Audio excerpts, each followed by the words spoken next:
El tema que vamos a desarrollar hoy lo hemos llamado los procesos concursales en tiempos de peste, lo cual evoca que Vélez Sarsfield, en la nota del artículo 1522 del Código Civil, aludiendo al derecho del locatario a cesar en el pago del arriendo o a pedir la rescisión del contrato, explicaba en la nota que, bueno, ello podía suceder, por ejemplo, si en tiempo de peste la autoridad sanitaria le impedía acceder a la vivienda o al inmueble arrendado. Y esto obviamente correspondía a las pestes que podía haber en el siglo XIX, cuando Vélez Sarsfield redactó el código, la fiebre amarilla, el cólera, etc. Nosotros, lamentablemente, lo que creíamos que era una norma que había quedado en la historia,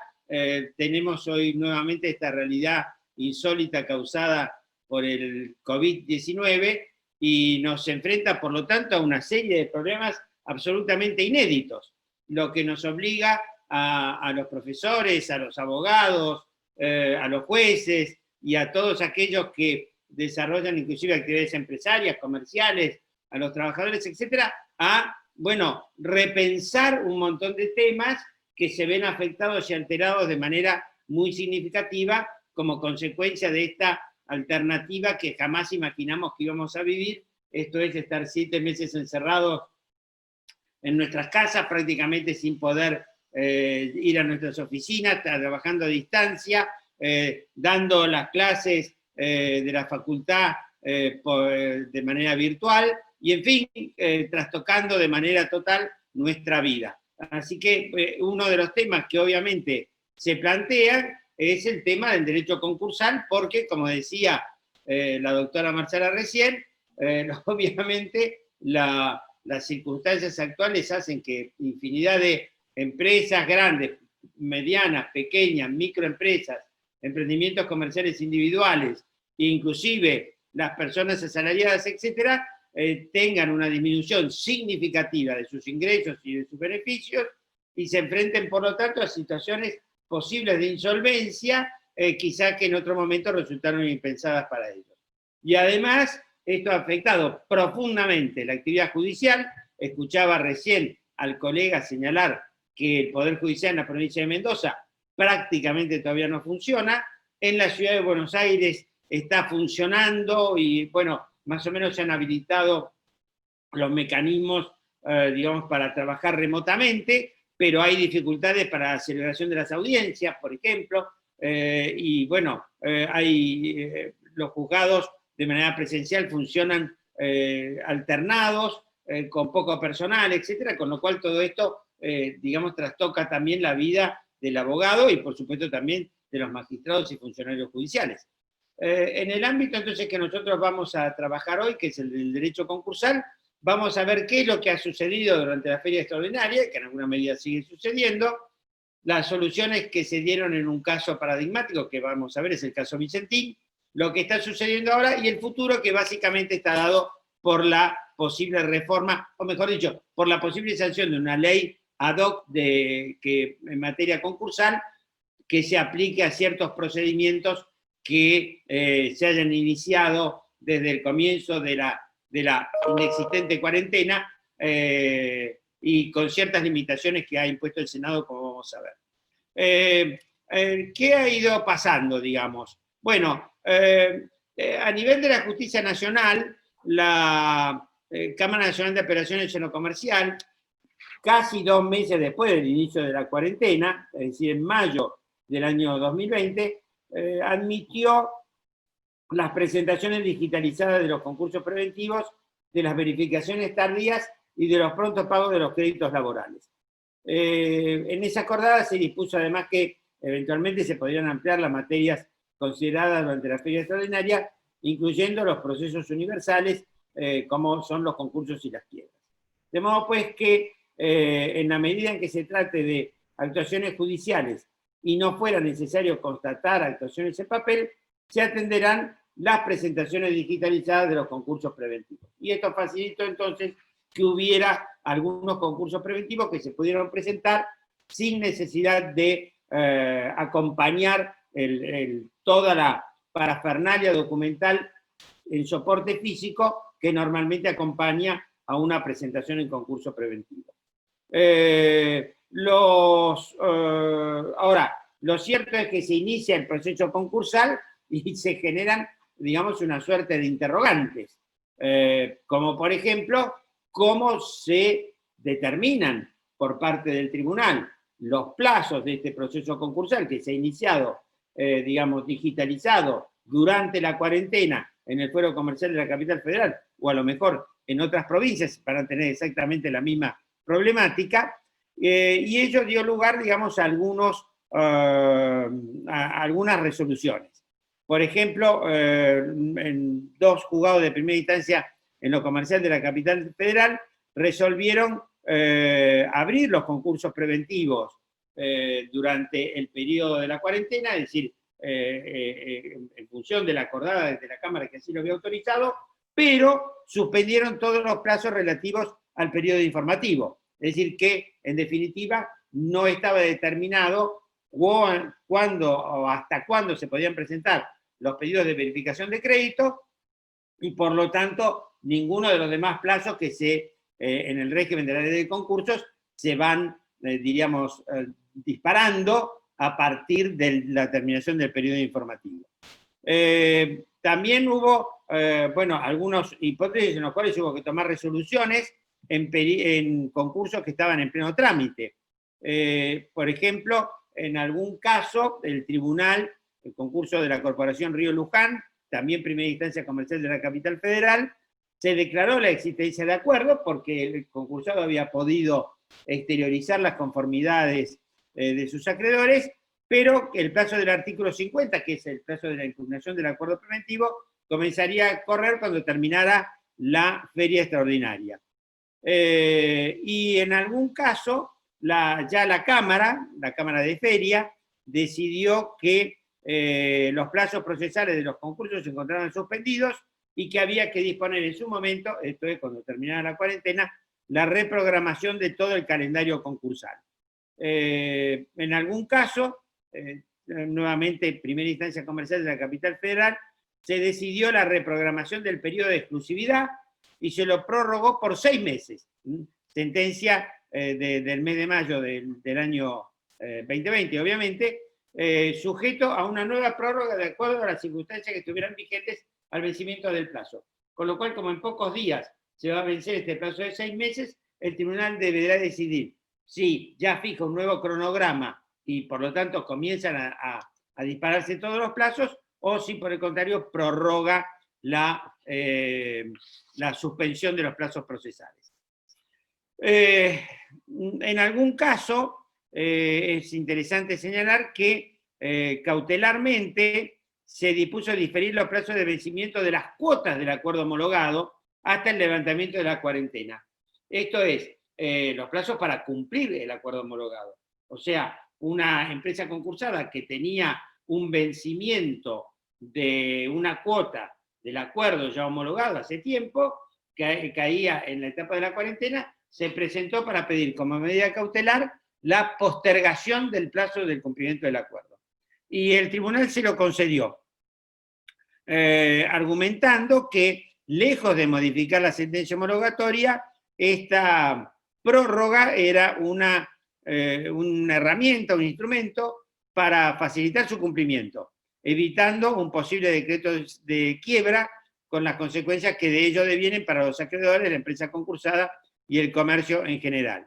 Y siguió diciendo el tribunal, la sala B de la Cámara Comercial, que entre todas las situaciones imperantes como consecuencia de la pandemia, nada obsta a que los jueces, como directores del proceso concursal, implementen medidas en pos de alcanzar ese remedio, máxime, dice, cuando la situación imperante excede de toda imaginación y posibilidad de previsión. Esto último realmente tienen toda la razón del mundo,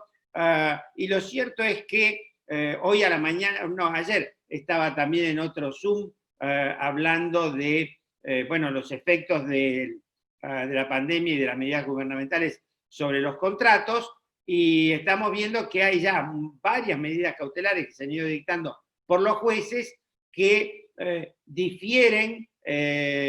la obligación de satisfacer ciertos pagos, por ejemplo, obligaciones causadas en un contrato de ahorro previo para la adquisición de un automóvil, o han adoptado medidas, por ejemplo, en materia de locación, disminuyendo el monto de la locación establecida en dólares, un caso hospital británico que fue resuelto hace pocos días por la Cámara de Apelaciones en lo civil de la capital federal. En fin, hay, digamos, una suerte de, yo diría que se va anticipando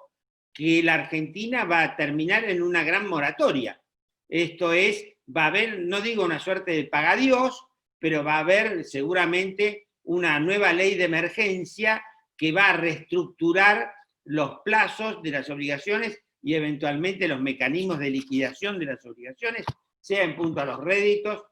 compensatorios, moratorios, o el caso del cumplimiento de las obligaciones en moneda extranjera, que habrá que determinar también algún mecanismo que permita al acreedor una satisfacción razonable de su crédito sin causar digamos, un daño enorme al deudor que debe satisfacer esa obligación. El caso paradigmático, entramos a la segunda parte, es el famoso caso Vicentín, que tramita en el juzgado de primera instancia de Reconquista, provincia de Santa Fe, una pequeña, una ciudad chica, digamos,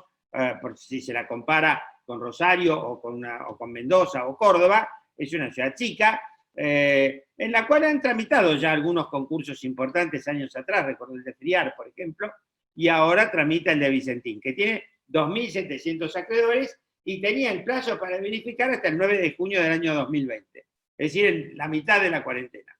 Y Vicentín, por la naturaleza de su actividad, tenía acreedores locales, obviamente, e infinidad de acreedores extranjeros. Nosotros, en nuestra oficina, representábamos digamos, o representamos a varios acreedores, tanto locales como extranjeros, y con los extranjeros teníamos serios problemas para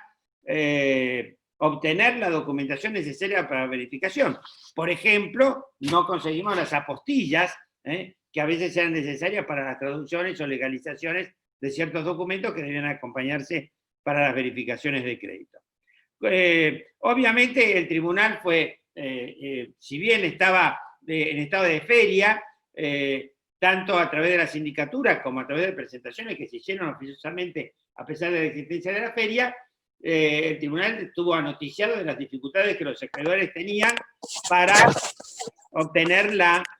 los documentos necesarios para la verificación de sus créditos, además de que obviamente era imposible la presentación de los documentos ante la sindicatura, ya que la sindicatura tiene su domicilio en Reconquista, provincia de Santa Fe, y los acreedores que estaban en otros lugares,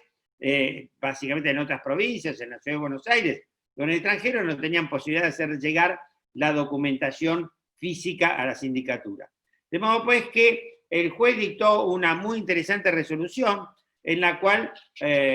digamos, anticipó que su objetivo era habilitar medios eficaces que, sin contrariar las medidas sanitarias, permitiesen una razonable continuidad del proceso concursal. Y esto es lo que yo quiero destacar de esta sentencia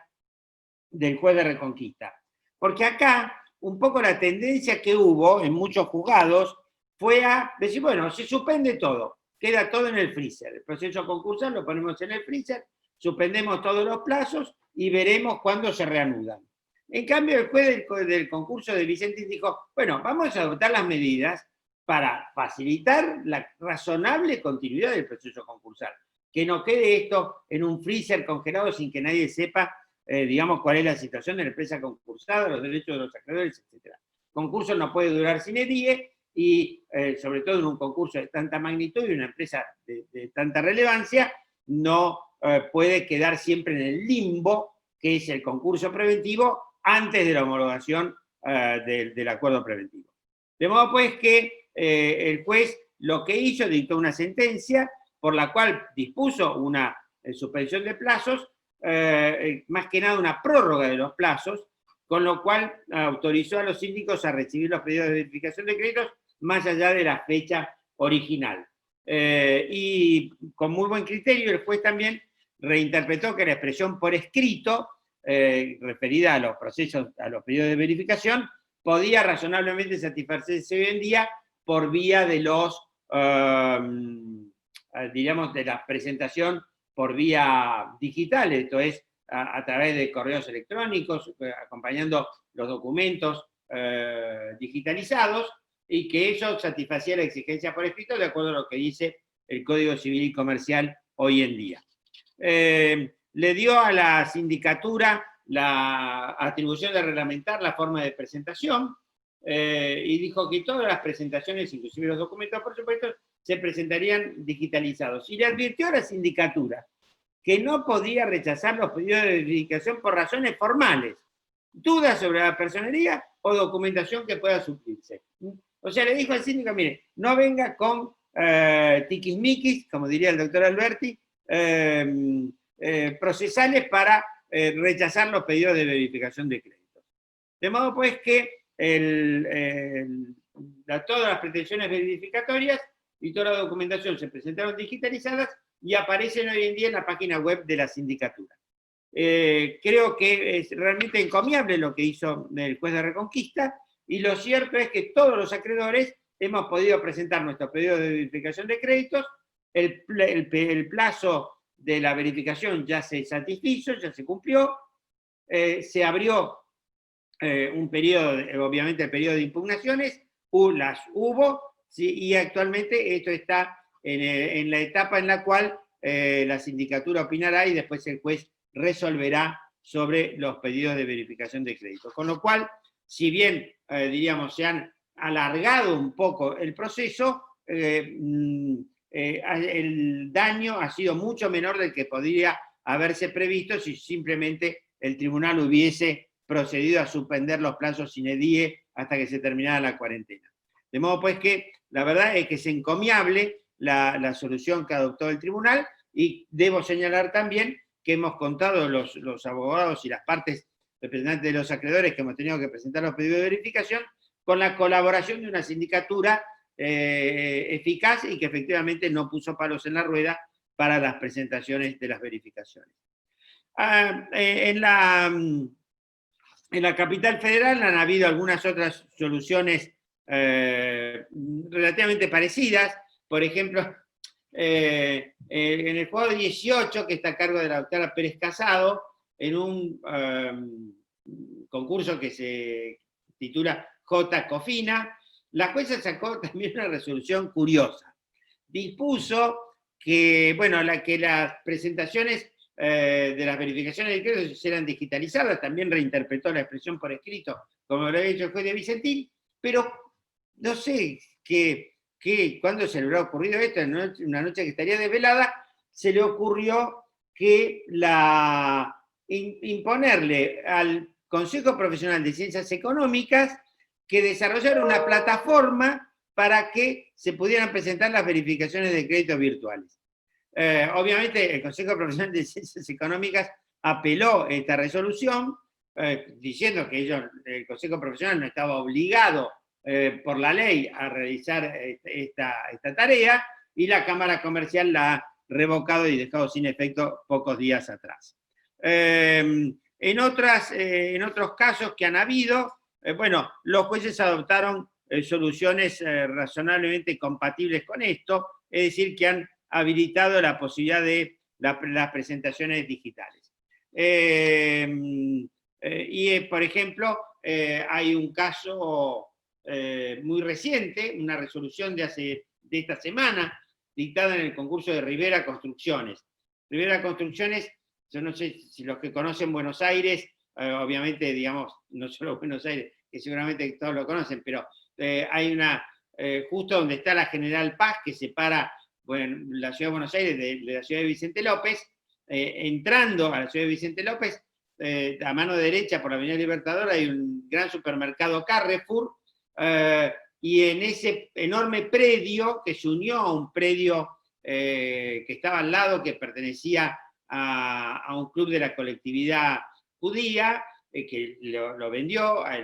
ese terreno, se levantaron grandes torres, que hoy en día se ven muy claramente cuando uno viene, digamos, para tomar la Avenida General Paz. Pero bueno, esa compañía está en concurso como consecuencia del fracaso digamos, de todo el plan tan ambicioso que existía, seguramente también como consecuencia de la incidencia que han tenido las sucesivas crisis económicas en la República Argentina, y el juez acaba de resolver, por ejemplo, que la audiencia informativa, porque esto está en periodo en el cual el concursado tiene que presentar la propuesta de acuerdo preventivo, y está desarrollando una propuesta de acuerdo preventivo extremadamente compleja, con múltiples alternativas, constitución de fideicomisos, etcétera, porque entre otras cosas falta construir toda una torre, y hay adquirentes de lo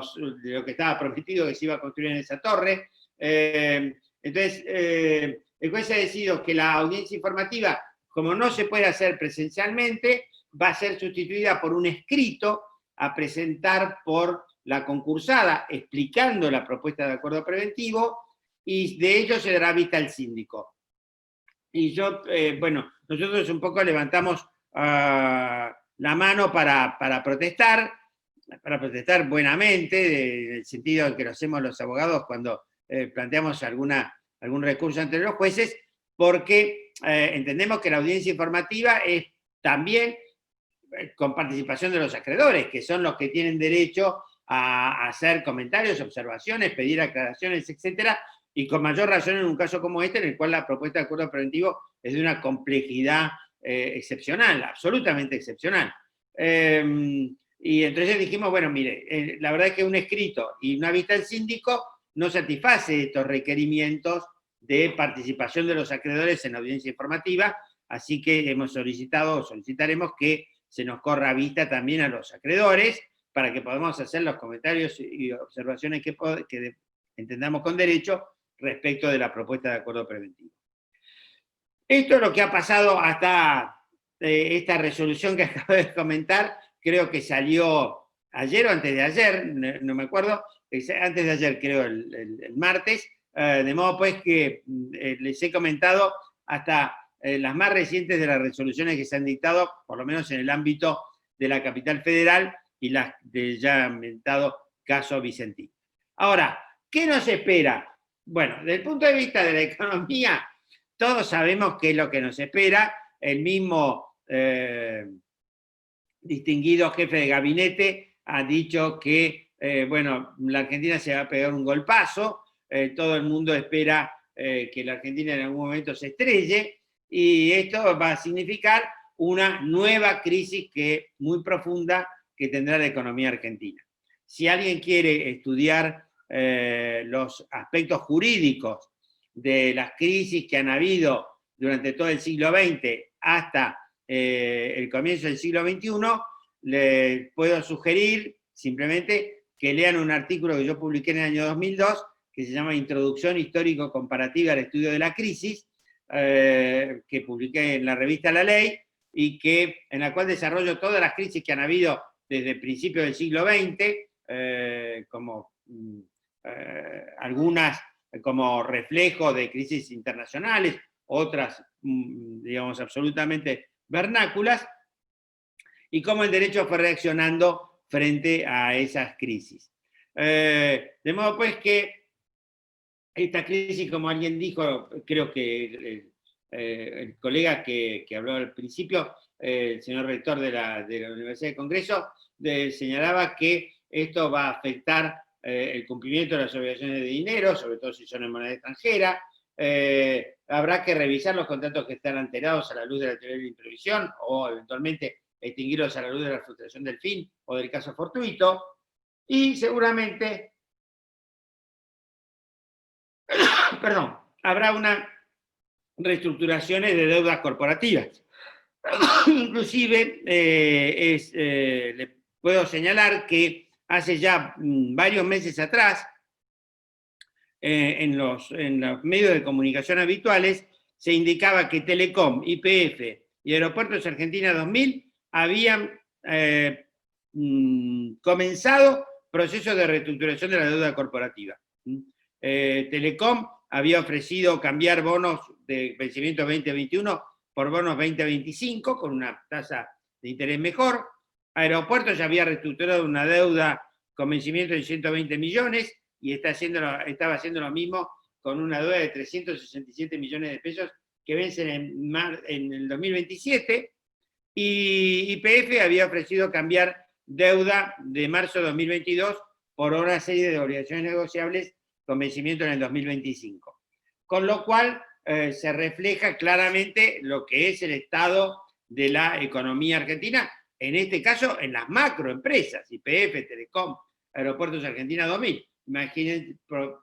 hagan una proyección de esto a las medianas y pequeñas empresas argentinas y tendremos un panorama francamente desolador. De modo pues que seguramente habrá una insolvencia generalizada, un poco como pasó en el año 2002, y seguramente va a haber normas transitorias, como fue en definitiva en algún momento la ley 25.561 y la parafernalia de resoluciones y decretos que se dictaron en esa época. Recuerdo que un contador amigo decía: el único día feliz de la semana es cuando no sale el boletín oficial. Y bueno, seguramente habrá también, como sucede siempre en las crisis, una revisión de la legislación concursal. Hace pocos días escuchaba en una actividad que se desarrolló también en Mendoza a la profesora Lidia Weiser, y ella recordaba, como lo hago yo también creo que en instituciones de derecho concursal, que en Argentina las reformas de la ley de concurso fueron siempre una consecuencia de las distintas crisis. Inclusive la ley de 1902 es un reflejo de la crisis de 1890. La de la ley Castillo es un reflejo de la crisis del año 1929-30, y las posteriores reformas, por ejemplo, la 25.563, la 25.589, de la crisis del año 2002, como todos sabemos, ¿no es cierto? Así que es muy probable que haya, digamos, no solo esta ley, digamos, que está hoy en día de trámite en el Congreso, sino una revisión más profunda del derecho concursal. Inclusive, la verdad es que esto ha sucedido también en el ámbito de otros países que han sufrido también los efectos de la pandemia. Por ejemplo, en España, a los pocos días de haberse decretado el estado de alarma, se dictaron 2 reales decretos. El primero a los 3 días de haberse decretado el estado de alarma, el decreto 8 del año 2020, y después se dictó el decreto 16 del año 2020, en los cuales, bueno, se adoptaron medidas así de urgencia. Por ejemplo, en el derecho español existe el deber del deudor de presentarse en concurso cuando está en cesación de pagos, y esta obligación se suspendió mientras durara el estado de alarma. Inclusive decía que si hubiera un pedido de quiebra formulado por acreedor, no se daría curso al mismo hasta 2 meses después de finalizado el estado de alarma. Y el segundo decreto, el 16 del 2020, lo que pretendía, lo dice en la exposición de motivos, digamos, que acompaña al decreto, es aplanar la curva de concursos de empresas viables que sufran problemas transitorios de liquidez como consecuencia del COVID. En Italia, por ejemplo, el decreto del 23 de agosto del año 2020 dispuso una moratoria en el cumplimiento del acuerdo homologado. Y esto es que se postergaban los plazos de las obligaciones causadas en el acuerdo. Y si no estuviera homologado, se prorrogaron los plazos y se suspendieron los pedidos de quiebra. Más o menos lo mismo que sucedió en Colombia. De modo pues que países, digamos, de una tradición jurídica parecida a la nuestra, que han sufrido ya los efectos tan intensos de la pandemia y de las medidas gubernamentales adoptadas en función de ella, ya salieron a digamos, adoptar decisiones tendientes a evitar una catarata de concursos y quiebras, porque en definitiva se considera que las causas de la insolvencia de hoy en día son exógenas a las compañías, y estas pueden, en definitiva, recuperarse probablemente en el tiempo sin necesidad de recurrir al procedimiento concursal.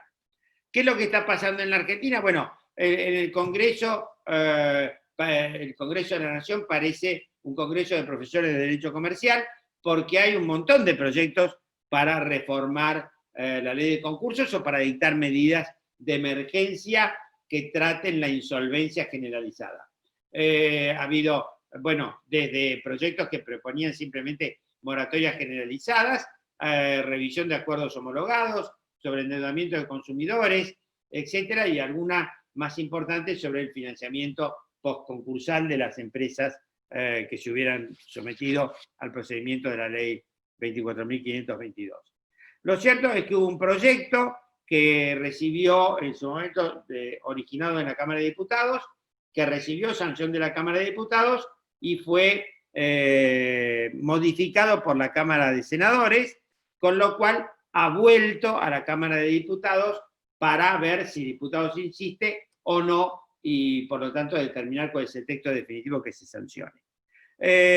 La ley, el título de la ley, es ideal para tomarle a los alumnos que uno no quiere aprobar, porque se llama Ley de Sostenimiento de la Actividad Económica en el marco de la emergencia sanitaria pública coronavirus COVID-19, emergencia para procesos de concursos preventivos y quiebras. Es tan largo el título que es absolutamente imposible recordarlo. Como les decía, está actualmente en la Cámara de Diputados de nuevo. Lo primero que hace la ley es declarar la situación de emergencia, lo cual no es, digamos, una gran novedad, y que ella se aplica hasta, esta situación de emergencia va a regir hasta el 30 de junio del 2021. Originariamente decía el proyecto de diputados hasta el 31 de diciembre del 2020, pero bueno, como se ha demorado la sanción, el Senado prorrogó esa fecha. Se aplica a los concursos preventivos y acuerdos preventivos extrajudiciales promovidos a partir del 20 de marzo del 2020 y a todos aquellos que se inicien hasta el 30 de junio del 2021. Es decir que, reitero, se aplica a los concursos preventivos iniciados desde el 20 de marzo del 2020 hasta los que se inician el 30 de junio del 2021. O sea que un concurso que se inicia hoy en día está amparado, entre comillas, por esta ley particular. ¿Por qué han puesto el fraccionamiento de los concursos preventivos promovidos a partir del 20 de marzo? Y no, a ver, si el pobre tipo se concursó en diciembre del año 2019, a él le afecta la pandemia exactamente lo mismo que al señor que se concursa en abril o en mayo. En definitiva, su negocio también seguramente ha sufrido los efectos de la pandemia y de las medidas adoptadas por los gobiernos, y al contrario, va a tener todavía mayores dificultades para obtener la conformidad de sus acreedores para un acuerdo preventivo y la homologación por parte del juez. Bueno, la razón por la cual se ha puesto que esta ley rige solo para los acuerdos preventivos promovidos a partir del 20 de marzo del 2020 es para evitar que se le pueda aplicar al concurso de Vicentín. Esto lo han dicho todos los comentaristas que están, digamos, inmersos en el tema, e inclusive ha sido materia de alguna nota periodística publicada en los diarios generales como La Nación, Clarín, etc. De modo pues que el concurso de Vicentín ha tenido el efecto de propagar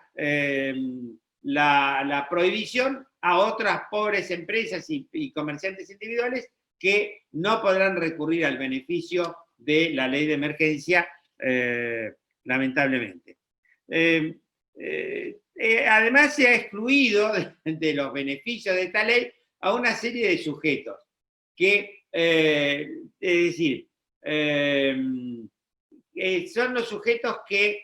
hasta, digamos, en todo lo que sería el periodo de sospecha, que en el concurso preventivo no existe el periodo de sospecha, todos sabemos que existe en la quiebra. Pero bueno, esto quiere decir que entre los 2 años anteriores a la presentación en concurso y hasta los 2 siguientes hasta la entrada en vigencia de esta ley, hagan giros o transferencias al exterior en concepto de atesoramiento o por cualquier otro motivo. Es decir que si una empresa X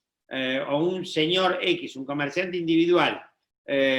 transfirió $1.000 a su cuenta en Punta del Este o en Montevideo o donde sea para preservar sus ahorros, está excluido de la mirada divina y no podrá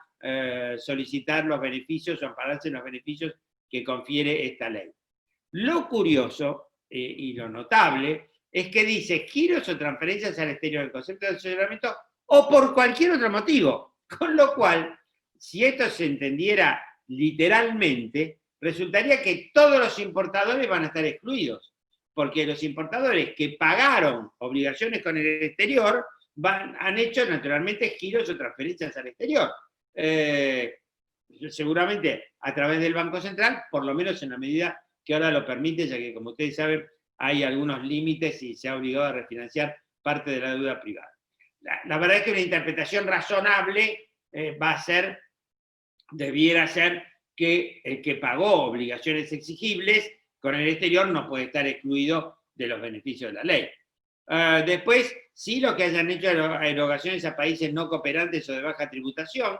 pero y gracias si giraron plata a Malta o a alguna de las islas del canal, o han hecho operaciones de las que comúnmente conocemos como contado con liquidación, o han constituido cualquier activo financiero en el exterior que no hayan repatriado. En definitiva, como el gobierno considera que todo aquel que guarda digamos, parte de sus ahorros o de sus activos en otros países debe ser mirado con desconfianza, bueno, entonces lo excluye también de los beneficios de esta reforma o de esta ley concursal particular. ¿Cuáles son los efectos que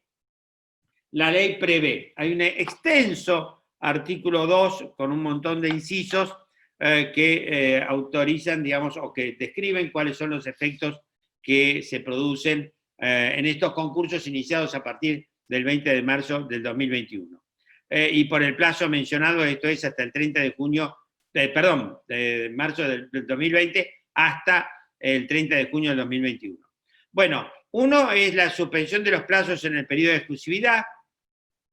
y en los concursos en trámite la fijación de un nuevo cronograma, y en los nuevos concursos el periodo de exclusividad será de 180 días más 60 días,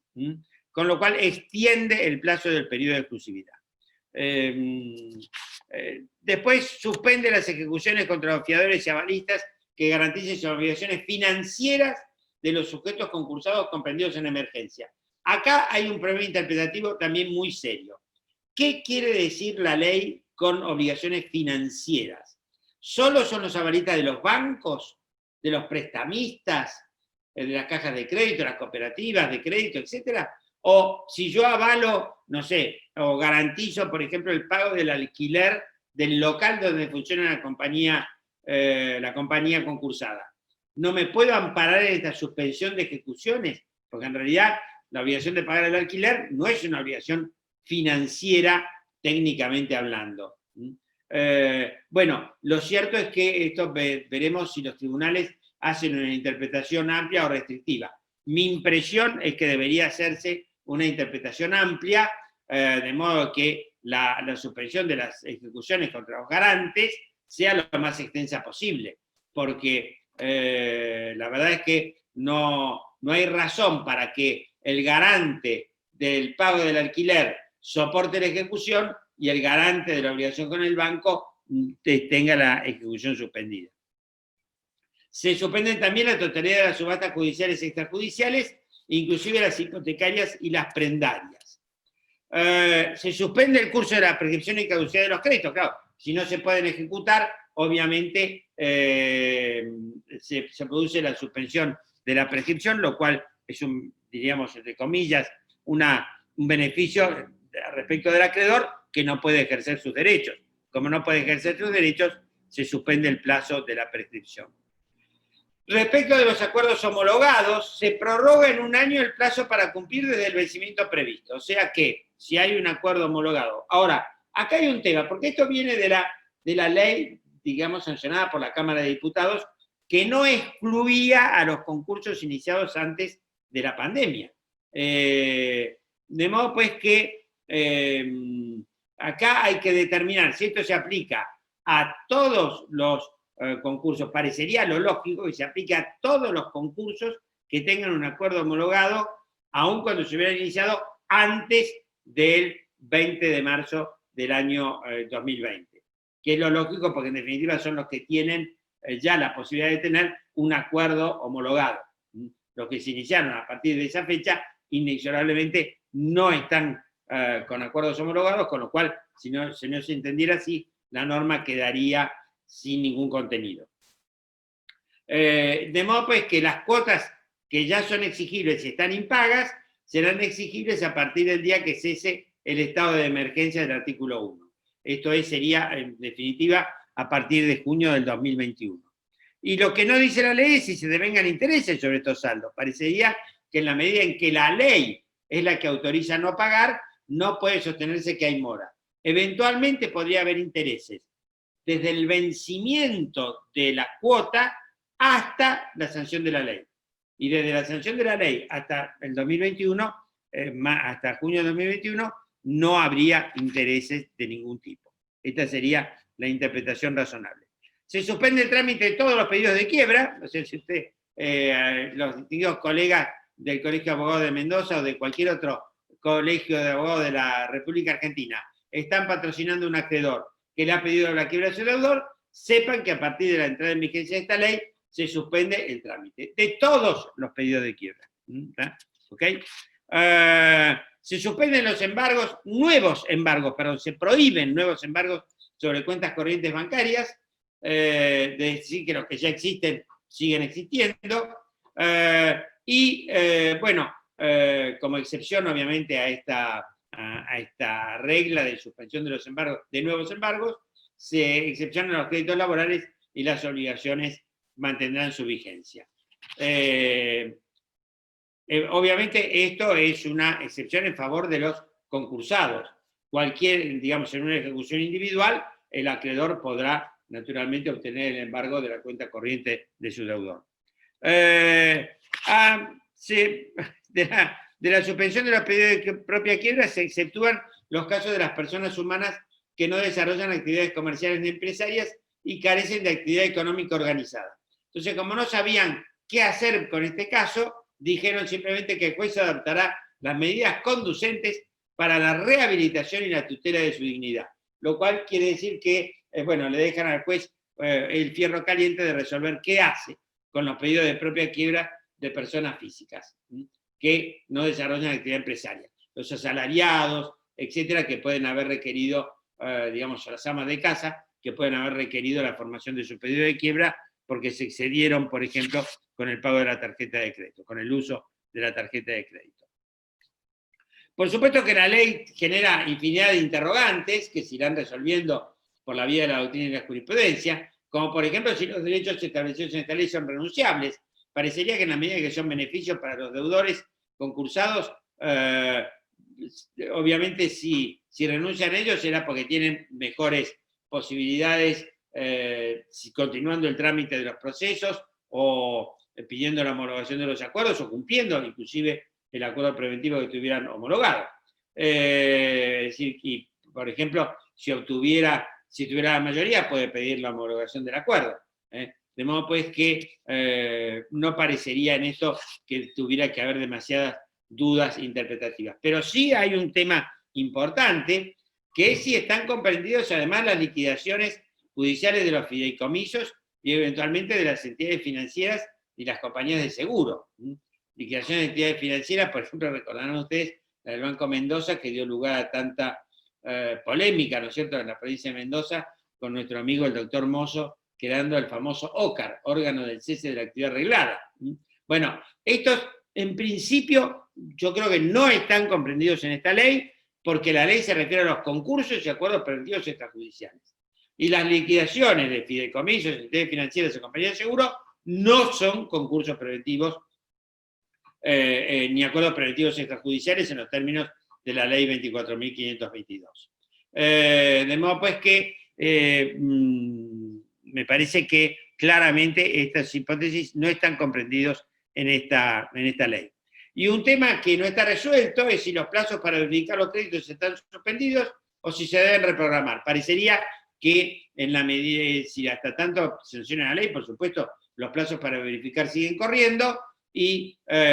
después si se sanciona la ley, el juez deberá eventualmente reprogramar los efectos que no se hayan tratado, o las etapas que no se hayan tratado o cumplido. ¿Cuáles temas no ha tratado la ley? Bueno, un tema importantísimo es si se pueden revisar los acuerdos preventivos ya homologados. Supónganse que en el año 2019 una empresa consiguió homologar un acuerdo preventivo que que propone pagar sus obligaciones en 5 años, pagando el 20% en cada año. Y entonces la primera cuota vencía a los 2 años de la homologación del acuerdo. Con lo cual la primera cuota vence en junio del año 2021, la segunda en el 2022, etc. Lo que han hecho en otros países, por ejemplo en Italia, es, digamos, prorrogar automáticamente el plazo de cumplimiento de los acuerdos preventivos. Y lo que propone la doctrina en muchos casos, hoy en día, por ejemplo Ernesto Martorell, es que se puedan renegociar los acuerdos preventivos ya homologados. Porque es muy probable que esta empresa que homologó su acuerdo preventivo en el 2019 y que preveía la posibilidad de cumplir y de pagar el 20% de su pasivo en junio del 2021, hoy no tenga esa posibilidad. Porque esta empresa, como cualquier otra en la República Argentina, y probablemente en todo el mundo, ha tenido y tiene enormes dificultades para subsistir. Tiene que pagar los salarios, tiene que pagar los impuestos, pero a la vez ha visto reducida su actividad, le han aumentado los costos importados, en fin, todos los efectos que tiene la crisis de la República Argentina. La propia y la causada exógenamente por la maldita pandemia. De modo pues que lo que algunos autores se están proponiendo, como Martorell, es que el deudor pueda sentarse de nuevo con sus acreedores a revisar, a renegociar el acuerdo preventivo ya homologado. Y de esto la ley no dice absolutamente nada. Otro tema muy importante que está planteado en un proyecto, el proyecto que presentó Juntos por el Cambio en la Cámara de Diputados por el diputado Ritondo, y lo presentaron también en la Cámara de Senadores por vía del senador Bullrich, es que se asegure un estatus privilegiado a los acreedores que den financiamiento postconcursal. Vean ustedes, uno de los grandes cuellos de botella de las empresas concursadas que han obtenido la homologación de un acuerdo preventivo es el financiamiento postconcursal. El sujeto tiene homologado el acuerdo, tiene que reanudar su actividad en la forma más plena posible, pero obviamente no tiene capital de trabajo. Entonces va al banco y le pide que le preste plata para el capital de trabajo y le dice cuál es su estatus. Estoy en concurso preventivo, pero con el acuerdo homologado. Le cierran la puerta en las narices y, si es posible, le aprietan los dedos con la puerta, porque no le van a dar jamás crédito a una empresa concursada. Todos sabemos que los bancos están para prestarle plata a quien no la necesita, y el que más la necesita es el sujeto concursado, que nunca va a recibir un apoyo crediticio. De modo pues que lo que propone el proyecto es que quien dé financiamiento postconcursal con autorización judicial tenga el estatus de, el día de mañana, si hay una quiebra, de acreedor contra la masa. Con lo cual se facilita la posibilidad de obtención de financiamiento postconcursal, que es un poco la savia que necesita la empresa concursada para realmente poder superar la cesación de pagos. Y por último, hay un tema que en la República Argentina sigue sin tener un tratamiento razonable, que es el endeudamiento de los consumidores.